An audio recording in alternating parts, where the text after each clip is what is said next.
like in all honesty, like the amount of work I did for free that got me paid work later on is insane. The Perspective Podcast is fuel for your mind and creative grind. Each week, my guests and I provide the skills for thinking bigger, overcoming adversity, and making an impact with your work.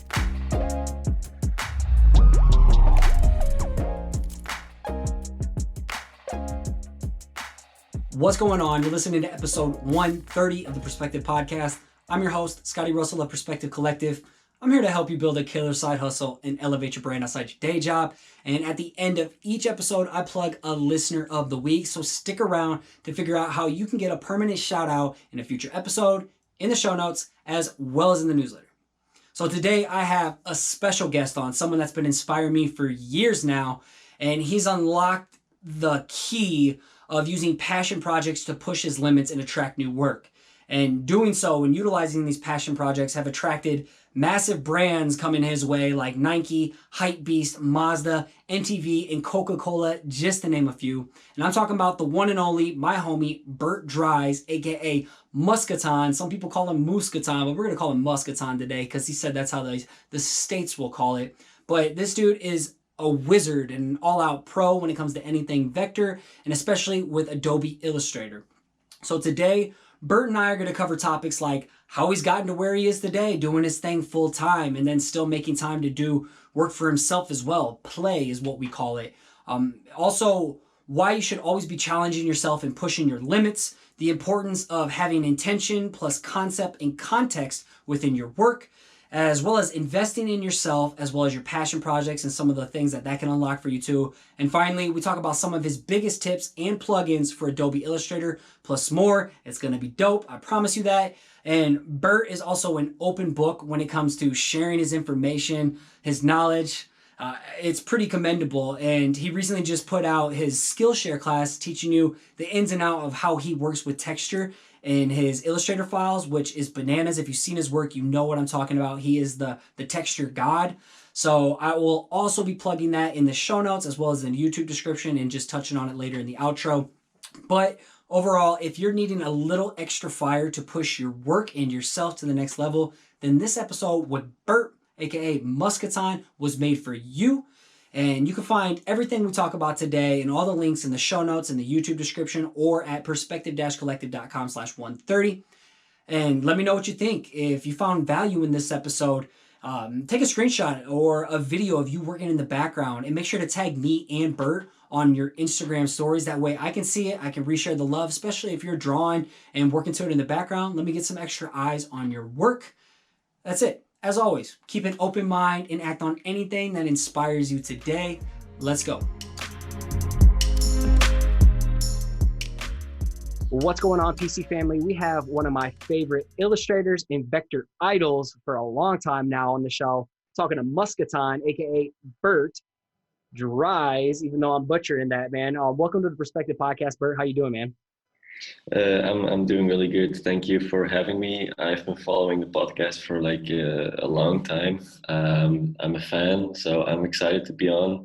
And I hope you have some good questions for me so that we can inspire a lot of people. Oh, we definitely will. So yeah, I'm excited. It's funny. Like I've been following you for years now, just because people don't know I'm a low key vector junkie on the side. I don't show a lot of it. But one day you hit me up in DM saying that you were a fan of the podcast. I'm like, oh shit, okay, we're getting him on ASAP as soon as we can. So you recently are just getting back from Offset, so we're speaking in the past right now. I saw you just threw down a large ass mural. Yeah, we did. Like last year, I pitched them an ID, Natalie from Off, and I sent her like this ID, like we want to come in and listen to the talks, because it's like a creative conference. So basically, it's just people talking on the stage. We want to come in and listen to those talks, prepared with our markers, and we want to make a huge mural based on those talks. She was like, "Yeah, sure, come and do it." And then we came out there super nervous because it's a creative conference. So like a lot of people are going to be very critical of the stuff that you do. And if you can't prepare anything because you're going to base it on the talks and you don't know what people are going to talk about. It's super scary. So we did that last time for the first time, and then I mean I think we nailed it, and then we came in again this year. I brought my I bring two artists with me. One is called Kid Nosebleed on Instagram. The other one is Lettering Soup. So he's focusing on like the calligraphy because I'm not really good at that stuff. Mm-hmm. And then we just like we made a huge mural. And then I'm always the one like trying to challenge people, also myself. So last year it was, I think, 50 meters. This year we flew in, and I told Natalie, yeah, we're gonna double it. So we doubled it. It was super fun. I think I just uploaded it on my Instagram so people can see it. We factorized the whole thing, so you can zoom in and see all the little details. So that's what we did last week. It was super fun. Welcome back. So you're in Belgium again right now? Belgium, yeah. It's not raining, so that's a good thing, but it's pretty cold. So yeah. We got all the rain right now. Well, for those who don't know of you and your skills and your talents, give us a brief Wikipedia page summary about yourself. I want to dive into the backstory, and then I just want to go deep into these questions. Try to extract as much value and knowledge from you as I can. So, like, really short in a nutshell, I'm Bert. My real name is Bert, it's not Musketon, like the puppet. And I'm 29 years old. I'm getting older. I've been doing this ever since I can remember. I studied graphic design with a I specialized in illustration. Then I got my bachelor degrees, and I quit studying, and I was like, maybe I should try to become self-employed because I always want to do it. So I just took like a leap of faith, if you want to call it like that, because I had nothing. Yeah, I had nothing to lose at that point. So I didn't have any money. I didn't have kids. I still don't have kids. I didn't have a house that I needed to pay for. So I just did it, and then now we're like 12 years later, so I'm still doing it. So I'm super happy that I did it, and that's basically the story, like really super short. Like people that don't know me, I'm basically an artist, and I specialized in like vector illustrations. But now, like last year, I'm also trying to doing more diverse stuff. And I'm sure you have some questions prepared about the stuff that I did last year. So yeah, I think I'm trying to I call myself an artist, and I always try to evolve to new stuff. I think that's really important. Let's just dive into what are some of the new stuff that you're really trying to push. I think I listened to one thing that you were doing stuff in like InDesign because you hate InDesign, so you went and started like messing around to kind of learn it. Are you doing things that make you uncomfortable to challenge yourself? Yeah, because I started out as an illustrator, so I basically was always drawing, and I started out in Photoshop actually, and then I switched to Illustrator because it didn't make any sense to make illustrations in Photoshop. And along the way, right? People still design fucking logos in Photoshop. I'm like, what are you doing? I know, but like I respect that if that's your program and you feel comfortable doing it in Photoshop, I mean, just keep doing it. And then I try to like challenge myself doing different stuff. I tried working with animation and After Effects, like really simple, basic stuff, because I'm definitely not an animator. So, but like the really different stuff that I've been doing is like doing the murals, the illustrations. And then I think the craziest thing that I did is the latest video clip for the Chainsmokers. Yeah, I saw it. That was wild. You'd like paint each frame or each scene for it? Yeah, so basically it was like a 3 minutes long video for like their song, Who Do You Love? And they wanted something really crazy. They wanted to do graffiti. It's like the lyric video, so every single word that they sing needed to be like visualized. So that's what we did. It was actually, I think, close to 2,000 frames. So every frame was hand painted, which is crazy. But yeah, you can see it on YouTube. It's live. Has like 30 million views, which is insane. And that's completely not vector based. Like the whole video clip was first drawn on iPad Pro in Procreate, which is pixel based, and then we made like a digital version, and then we started painting that version. So there's no vector art included in that project. So I'm trying to do like a lot of different stuff, and to reach as much people as possible. Really push that comfort zone. That's what the show is about. Well, I know you're pushing comfort zone, but also style. Style is something you've really developed your own style over the years. And I can pick out a Musketon piece, out of this sea of noise of everybody doing kind of regurgitating the same work. How would you describe your style and how did you develop it? And then one of my homies, Michael Fugoso, aka Fuchstrader, he's a huge fan of your work too. He's also got a question to ask him about his evolution in style. He used to be all about vector halftones, and now he's all into kinds of other vector texture work. And how important is it to keep things vector to him, to you? For me, like my like, if I need to describe my style, is like super colorful. I love like, and all people always ask me like, how do you pick the colors? Do you use like special apps or like websites? I'm like, no, I'm just sliding with the sliders until I get something that feels okay to me. I think it's just a gut feeling. I think you need to trust your judgment, and like good things will come out of it. That's the way I do it. So my style is definitely colorful. It's really bold, like thick lines. Like a lot of people don't know is that I actually, like when I was really young, like 16, 17-ish, I was doing like graffiti. So it's definitely based on that style, because I wanted to, like, I started out translating my graffiti stuff in like Illustrator, and then I moved on from that because that's definitely not something that I wanted to do or I keep doing for the rest of my life. But it definitely influenced my style, and I think you can definitely see it. I also think my style is really accessible, and like a wide range of people can appreciate it, and I think that's really important for me. My style also evolved. When I started out, was like more cartoonish and like character stuff. Then I got away from that, started doing like more client stuff, so really based on briefings. I learned a lot from that, and now I think my style is like, I'm trying to do like, if I'm like back at my work from like 5 years ago, I can still appreciate it, but I'm sitting there and thinking like, what's the idea of the illustration? What's the message that you want to send?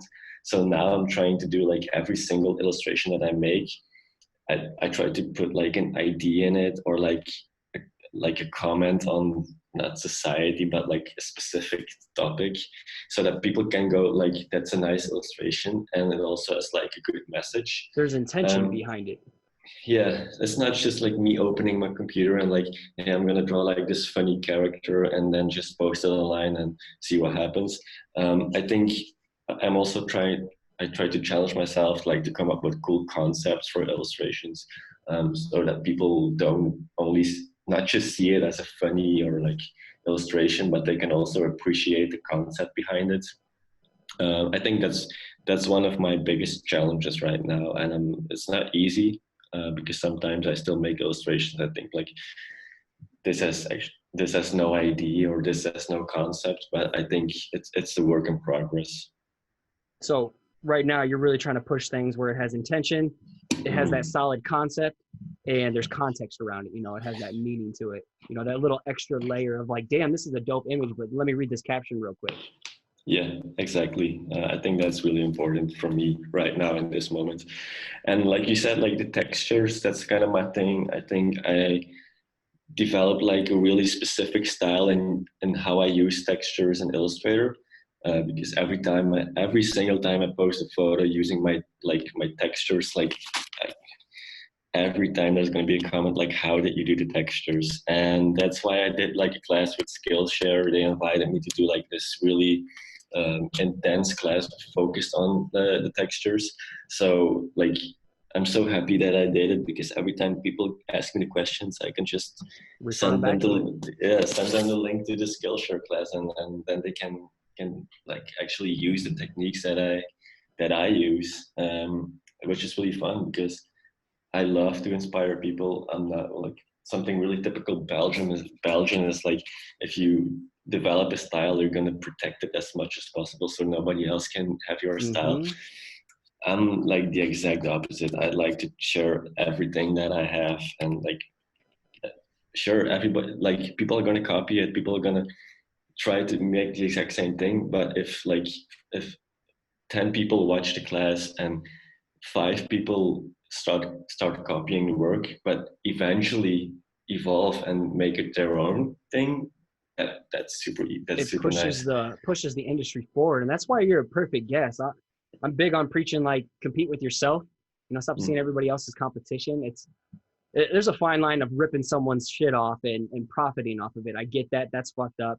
But what I really, really like is you being open to the sharing. And I think an entrepreneurial spirit from a creative, like, people need to put on their creative hats, because as a lettering artist, you get the question asked all the time, what pen is that? But you're getting like, what texture is that? How do you use your texture? And it's when you start seeing these underlying patterns of the same questions, then how can you make a resource instead of continuing to spend all your time answering one person at a time in the comments or in DMs or in emails? You build a resource for it. And we'll plug it right in here. I'll have a link in the show notes, but you get 2 months free and you get to take his class with the link in the show notes. And it's right on his website. It's the link within his Instagram. So he's not coming on here to hype shit up. I'm going to do it for him. But it's incredible. I even watched like the opening video of just seeing how you were utilizing things. But real quick, where do you get your textures? I just make them. It's like, it's not, I don't download them anywhere. Like, you make your own textures? You have the own textures, but you also have like the textures hidden in Illustrator, because you have like the basic textures. I don't know how I like the patterns kind of swatches. Yeah, those are like basically in every Illustrator, but like, I also try to do as much of my own patterns, because I feel like it pushes you to come up with new stuff. So yeah, but I think that was the answer to your question. I use both. I make my own and I use the standards. Yeah. So I'm big on trying to find ways to make digital passive income on products too. So you got this class of teaching people how to use your textures, but have you ever thought of like making a texture pack to sell and then making the class on like how to make textures? Definitely. I definitely thought about it, but like, the biggest thing that's holding me back is, and I know it's a stupid excuse, it's time. I have a lot of ideas, and I try to make an illustration every single day, which is also like a huge... You're doing 36 days of type right now too, which will be finished up by the time this comes out. But yeah, but like, honestly, I stopped giving, like, I don't want to say the F word, but I stopped caring about stuff a little bit more. You can say whatever you want here if you'd like to. Like the 36 days of type last year, I tried to do it like 36 days, which is really, really difficult, because like, you need to make money also, you need to do projects in between, and you need to focus on, you also have a life. So like, this year I was like, I'm gonna do it, but I'm not gonna give a fuck about if I finish it or not. So I just did like a few letters. I think I did 10 letters. And then we went to Barcelona, so obviously there was no time to finish the rest. But like, if you challenge yourself to do like those 10 letters, you don't make money from those posts. So it's just for yourself. It's just to challenge yourself as an artist. And then you come up with like this. I made like this Helvetica that was like deconstructed. Dude, like, that W exploded IKEA view of that thing popped off for you, man. That was one of my favorite pieces. It's not even black and white. Or I mean, it's not even colorful. It's black and white.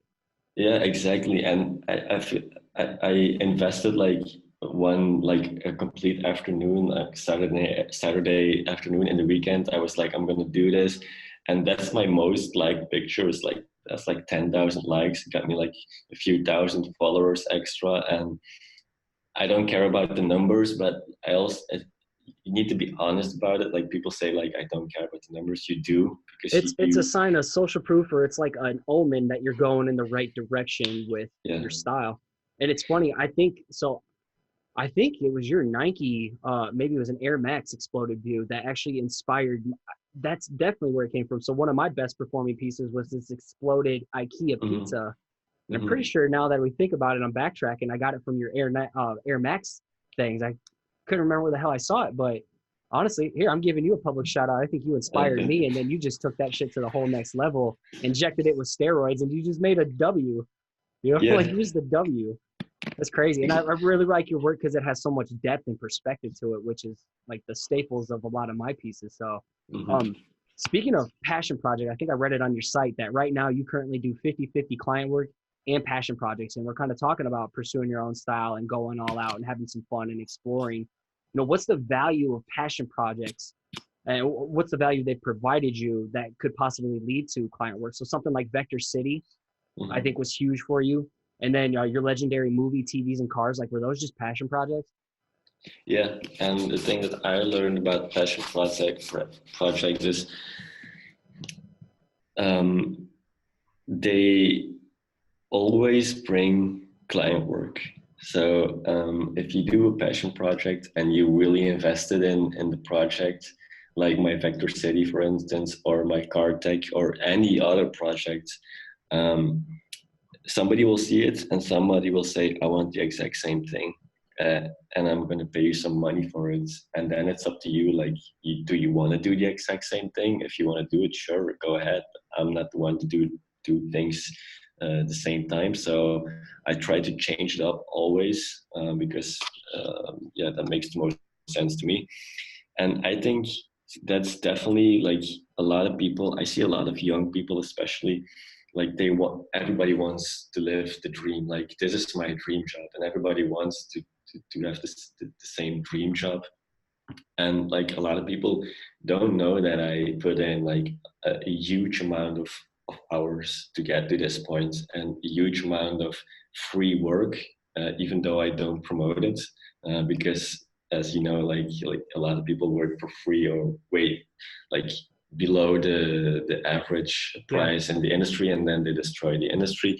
But like, in all honesty, like the amount of work I did for free that got me paid work later on is insane. So if you wanna do this, you need to invest stuff, and not money wise. Like, eventually, time is also money. Yeah. But something will always come out of it, and like the Chainsmokers, for instance, I was connected to those guys like 4 or 5 years ago, and I kept on sending them some stuff like, hey, this is what I'm doing right now. And they followed me, and they saw the stuff that I was doing. And 4 or 5 years later, the project actually happened. So you need to, I think that's really important. And I think the most important thing that I want to share today is, like, if you want to do this, you need to have patience. You need to have like a lot of ambition, because otherwise it's not for you. Man, I'm big on taking notes because this is how I wrap up episodes. I put out passion. So basically the secret sauce to your ingredients right now is patience, ambition, putting it in the works, make relationships. Like 5 years you've been kind of like staying connected, and outreach. Yeah. Is pretty much how you landed this job. And I think like even this, like the podcast, like you need to be smart about what you do. Like I've been following you for a long time. I know what you do. I appreciate the time that you put into a project like this, because I don't know, for me, this seems like a passion project to you. I don't know if you make any money of it. So so yeah, that's the way to do it. I think, like, really slowly and really steady, do stuff and keep on building and make smart decisions. I mean, this is a smart move for me and for you. Like, it's a win-win situation for both of us. And I think like somebody's going to see this or listen to this and is going to be like, I like this philosophy, or he's going to check out my work and maybe something will come out of it. So I think you need to, like, don't say yes to anything or everything. Just be smart about it. Think about like, how is this going to bring me to the next step that I want to make? Or I think that's also a really important lesson, that you think about stuff and reflect, like, okay, like, for instance, we're going to do like this huge mural in Barcelona. How is this going to influence the rest of my career, and how can I make like how can I get like paid work out of this? So I think that's a really smart way of thinking.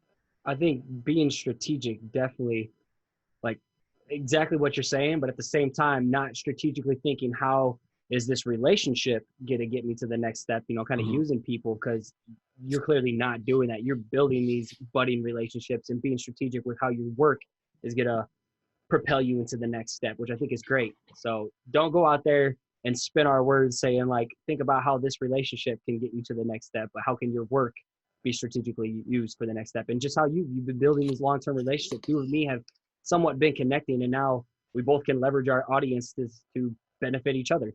Yeah, definitely, and that's the exact same thing that you can say it in a few words. Like also be nice to people, be friendly to people, and Don't then be a dick. yeah, something will definitely just be a dick to people that are like being a dick to you. And I think like I'm not like a strong believer in like spiritual stuff, but I think like if you're friendly, people will give friendliness back. So I think yeah, that's basically the simple thing about life, I think. Yeah, you get back what you put in for sure. And I think at the end of the day, the dickheads are going to lose. And, you know, the positive people who show up and openly give and put something good into this world, I think are the people who are going to like be on top, even though it may not seem like that from a political aspect, but we're not going into politics. Yeah.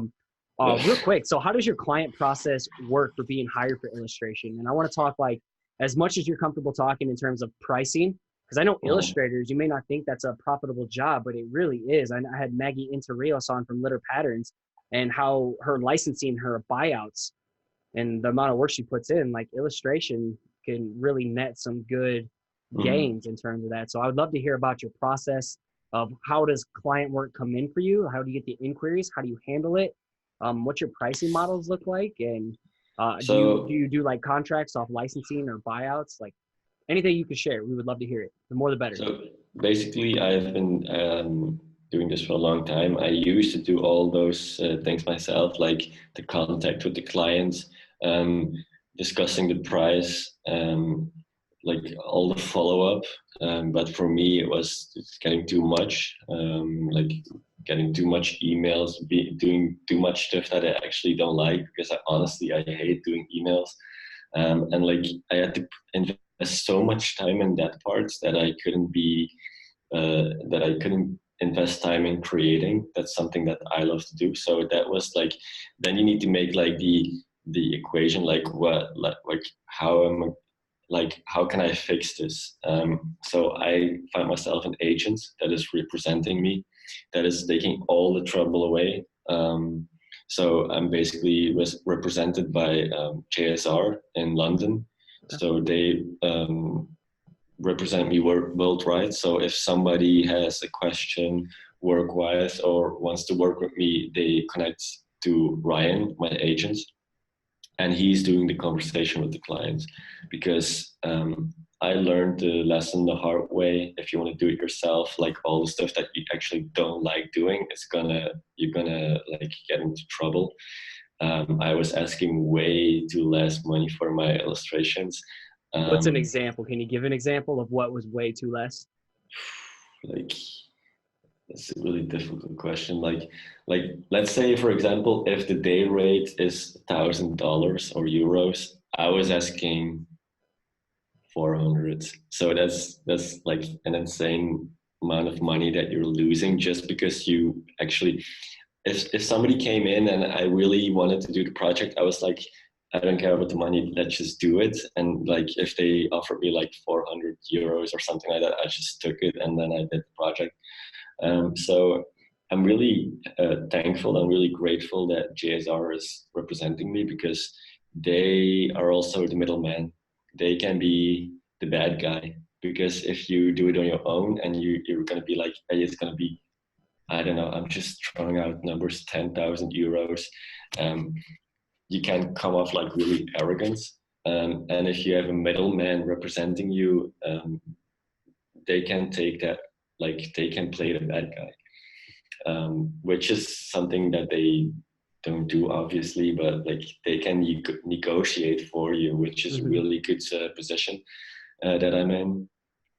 So yeah, that's basically how I do it right now. But like for beginners, I think I can give so much advice on pricing, but I think you need to learn it yourself the hard The way. hard way, getting Yeah. burned a little bit. Yeah.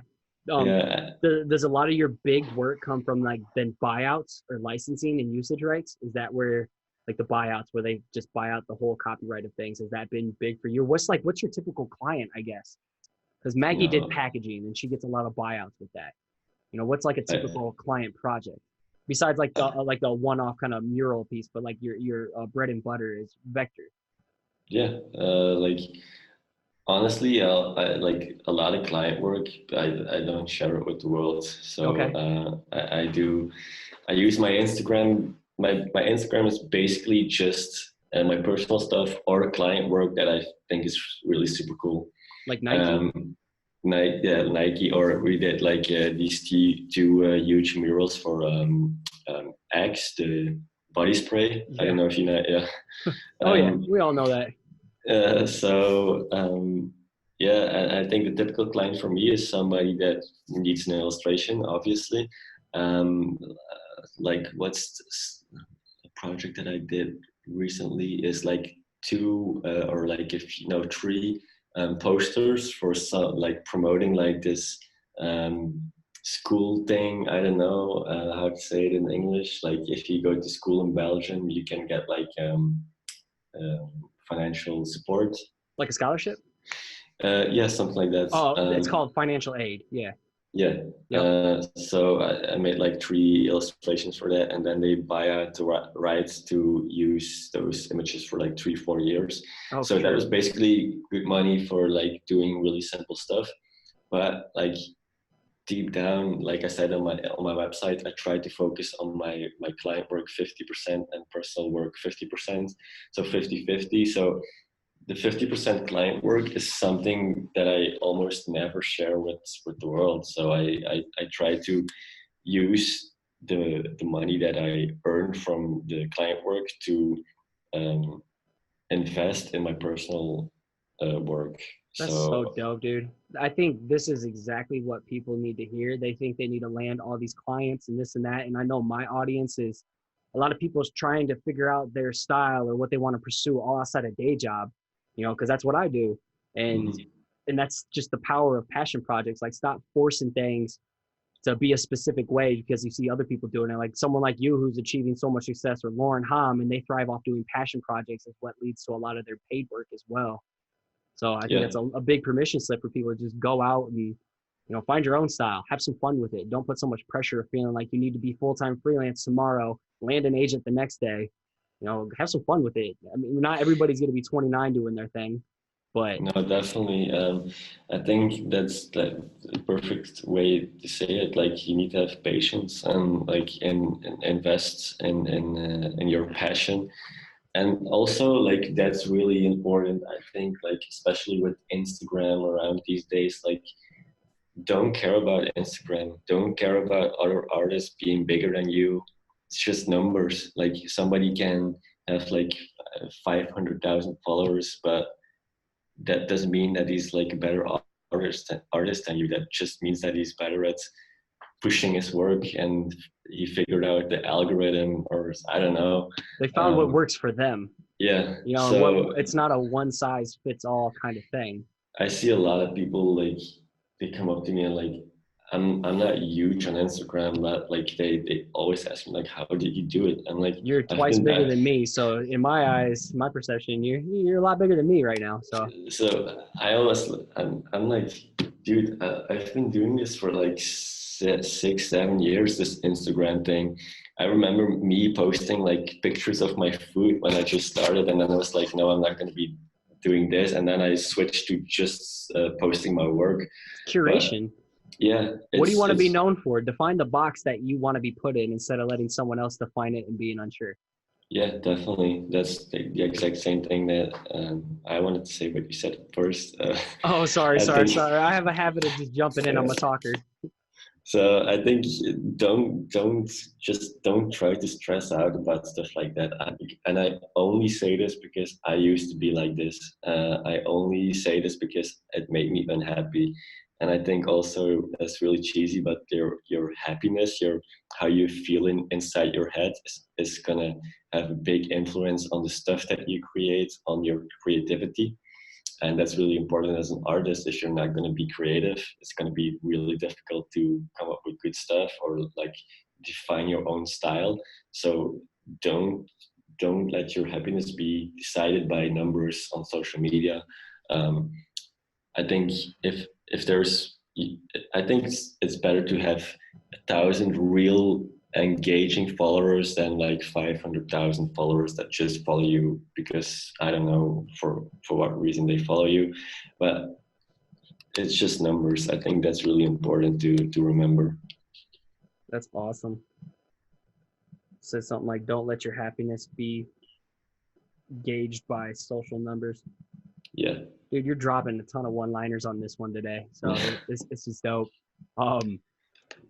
Before we go into rapid fire mode, what's one piece of advice you give to your past self when you were just starting off? One, like I think the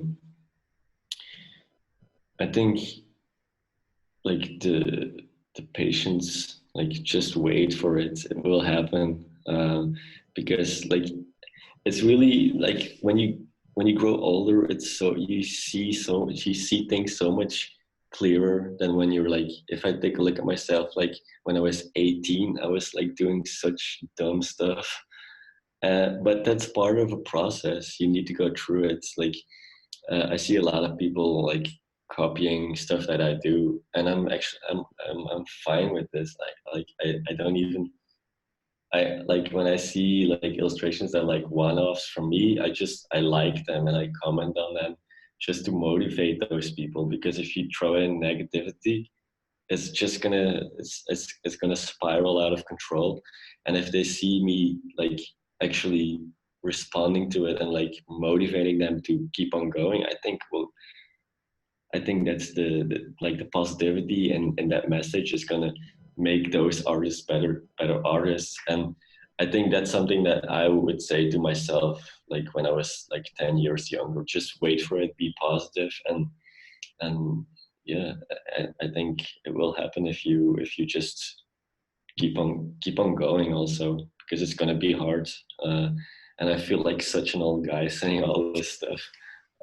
But yeah, I think that's what life does to you. You get new perspectives, and you can share it with younger people or older. I don't know.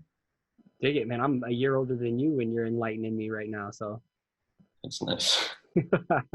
all right, let's hit some rapid fire questions real quick. My favorite one always. If you were on death row, what would your last slice of pizza be? Pepperoni. Simple. Man, I want to see you do a pizza piece sometime. Yeah, I don't know if I did it. I definitely drew a pizza one time, but like a really like I like your pizza illustration because it's like as detailed as like some concepts. But maybe yeah, what could be fun is like maybe do like a collaboration piece for like to promote the podcast if you have time, if I have time. But let's make it happen. I I think create something every episode. I ask if someone the guest can do because it helps promote it. But let's link up and see if we can throw down on something unique together. I haven't done that yet, so that could be. that could be cool. Yeah. We'll link up after the call real quick. This is another question from Marika Vandekamp.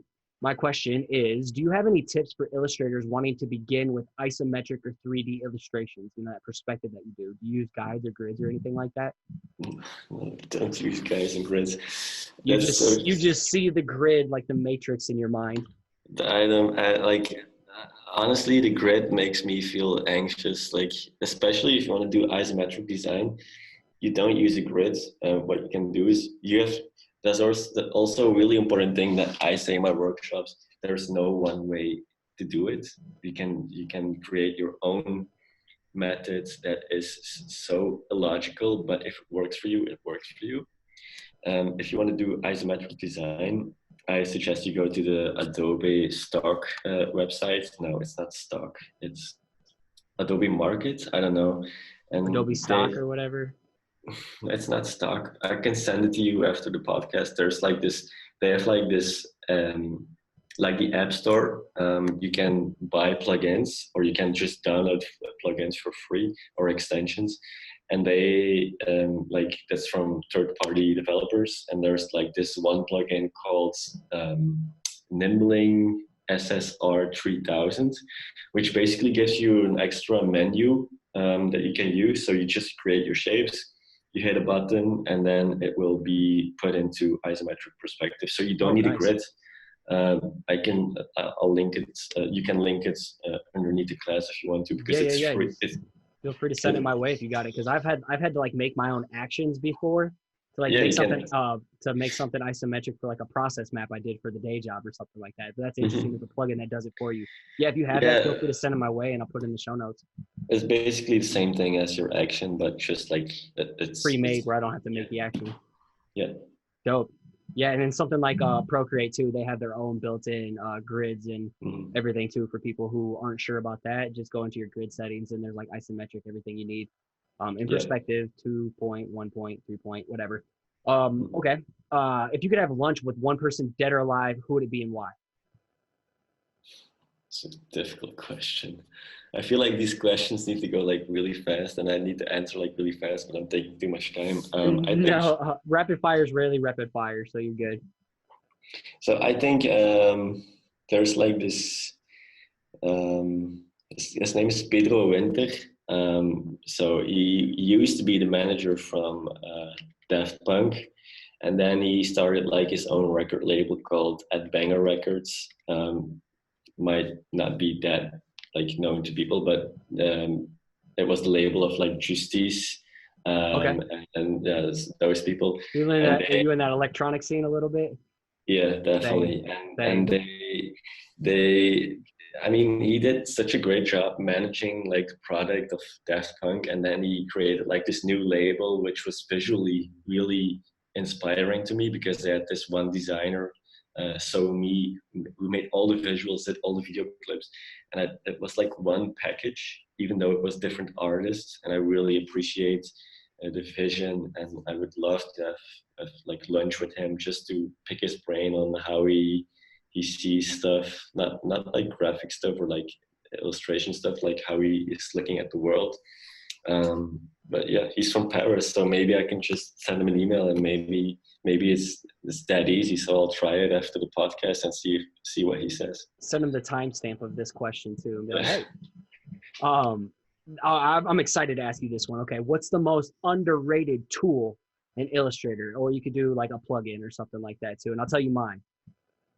It can be a plugin. It can be a plugin. Dynamic Sketch is the best. Is that from Astute? Yeah. Dynamic Sketch. Okay. They make so much. They have so much plugins, but like Dynamic Sketch for me is, when I tried it, was mind blowing. And they actually they know this because I sent it to him, like Dave Clayton yeah. Shout out to Dave Clayton. I took the time.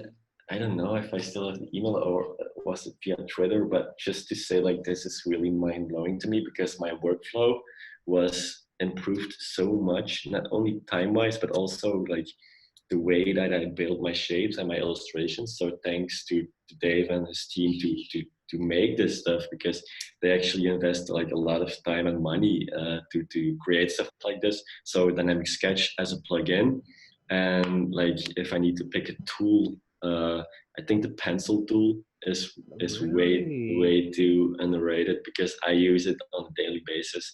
Are you mouse only, or do you have like a Cintiq, or what are you using? I have an Intuos. Okay. Just like the tablet. I used the Cintiq, but for some reason I didn't like it in Illustrator. Also gave me like a huge neck pain. So yeah, I just got rid of it. And then I think the pencil tool combined with Dynamic Sketch is like the best combo. So that's the tool that I want to promote, the pencil tool. Word, I wouldn't have thought that. I wanted to ask you if you were a mouse or stylus person, but that makes sense then. My most underrated tool that I get on all my coworkers about is the group selection tool. Stop going into like digging in, taking trying to select each shape with the direct selection tool, or keep going into isolation mode, trying to get with the selection tool. So group selection tool, man. That thing will save you so much time and so many clicks. So I set that to my number one function key. Boom, there it is. So I'm a clicker, so I'm always triple clicking and trying to go so isolate.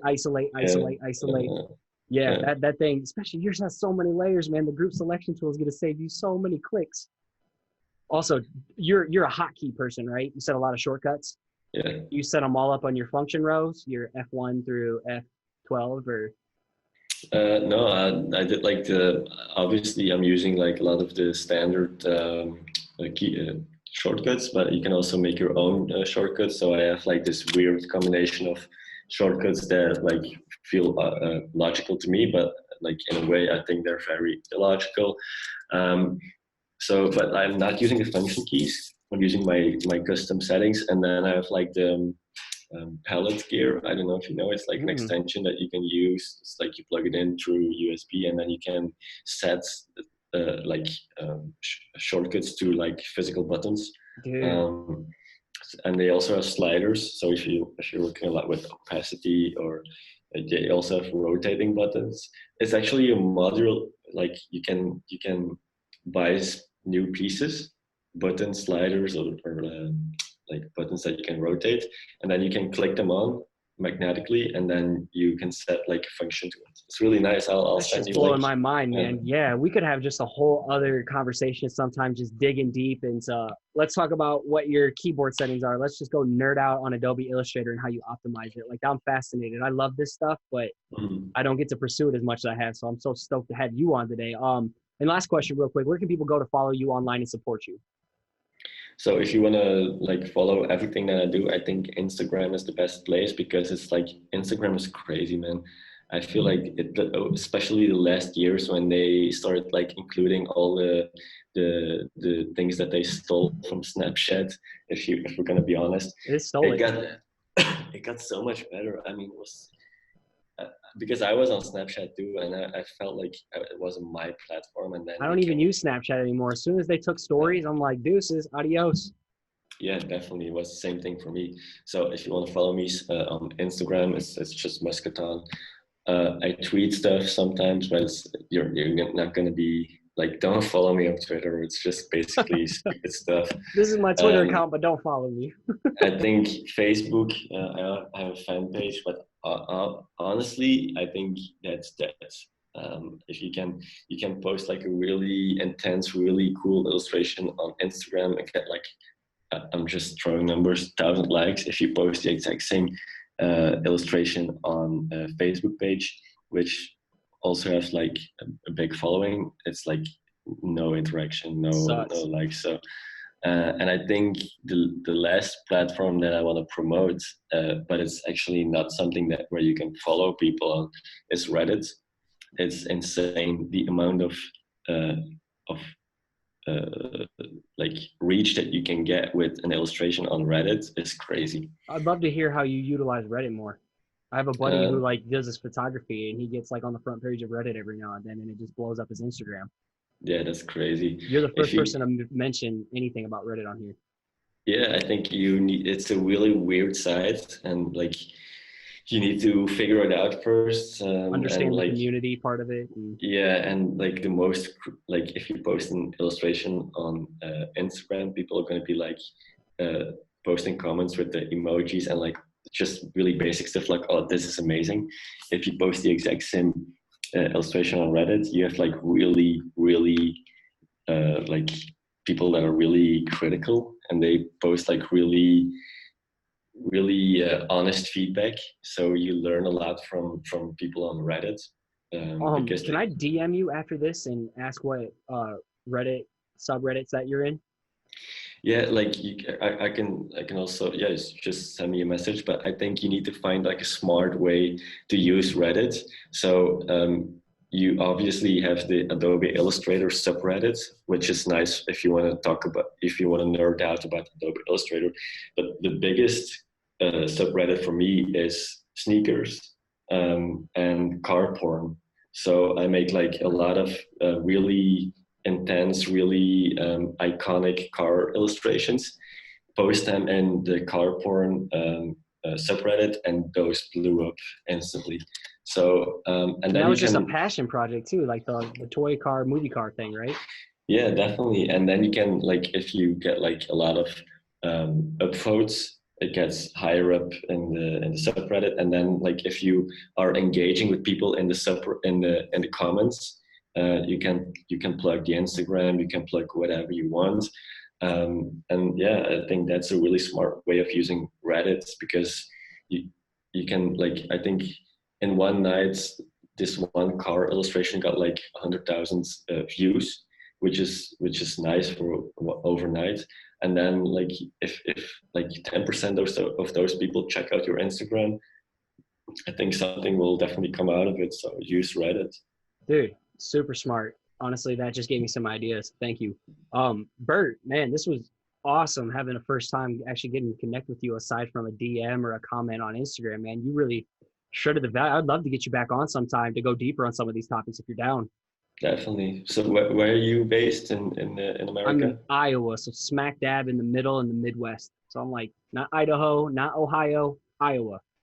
That's Yeah. nice. I've never been there, but like what could be super cool is, I'm just thinking out loud, is like, because I'm big on doing like the mural stuff, like if there could be, if somebody is listening that is in Iowa or close to Iowa and wants like a mural, Like that we Chicago do, or something would probably be the yeah, best bet.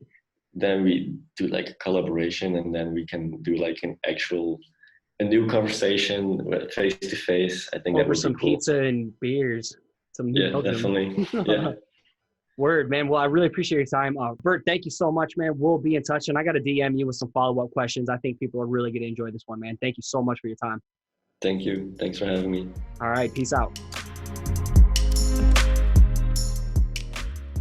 PC family, there you have it. Bert Dries, aka Musketon. Man, I just like saying his name, Musketon. That's a fun one, very memorable. Bert, you absolutely crushed it. If you found value in what Bert said today, do me a favor, do what you do best. Blow this dude up on social media. Let him know what your biggest takeaway was. Share with him or me your sketch notes if you took any notes on this today. But whatever you do, just go show that dude some love. He dropped some knowledge. I was blown away. He blew away any expectation I had when he came on. I thought we were just going to nerd out over Illustrator and vectoring and stuff like that. But man, we went deep on a bunch of other topics that I even found valuable and inspiring. So thanks so much, Bert. Again, if you want to learn from the best, go take his Skillshare class all about working with textures, all of his tips and secrets. And he goes deep and nerdy into showing you how to get the best out of those textures within Illustrator to really elevate your work as well. Thank you so much, Bert. We appreciate you, my man. And real quick, I always want to keep bringing you value, especially when it's free. I want to plug the Side Hustlers War Chest. It is your all-in-one toolkit for building a killer creative side hustle and elevating your brand outside the day job. It's for free. If you're just starting out or struggling to take your creative grind to the next level, go to sidehustlerswarchest.com and get 6 free resources on me. I think you'll find it valuable, just like the thousands of other people who have downloaded it and found it a valuable resource. So go and check that out. And real quick, if you want to support the growth of this show, the main way to do that is by subscribing and leaving a rating and review over in Apple Podcasts or in the iTunes app. I don't know why I was forgetting that real quick, but not only is it going to help the show climb the charts in the arts design category, but more importantly, it's going to lock you in as a future listener of the week, just like this week's listener of the week comes from bullshit, no shit, this is their title, blah, blah, blah, blah, blah, 0747 from the United States. They state, I was so delighted and inspired by episode 112 with Aday Hogue. Shout out to Aday. I followed his work for a while by recommendation from my friend. It was great to hear him speak about his journey to full-time freelance and absorb his awesomeness. Scotty is a great host. Asks the burning, the quirky, and the insightful questions. Thank you. This was a great interview. I'll be listening to more. Thanks. Simple as that. Super easy. Shed a little bit of, the value that you've gotten from it. Make sure to plug your Instagram handle too, so I can give you some love that way and send people your way. And as I sign off, I want to give a huge thank you to my executive assistant, Paige Garland, for all the shit that she does for me, as well as my video specialist, Colton Bacher. That dude is continually helping me take my video game slowly but surely to the next level. I appreciate you, brother. As well as Nick Jenkins of Bluka for all the dope music you hear on this show. As you finish off your week strong, I want to encourage you to keep showing up, keep putting in the work, and keep creating. You got this. Thanks again for listening. It'd be awesome if you took the time to subscribe to the channel, hit the like button, and let the comment below so we can connect. Again, if you want to catch a shout out as a future listener of the week, make sure you subscribe to the show on iTunes and give it a rating and review.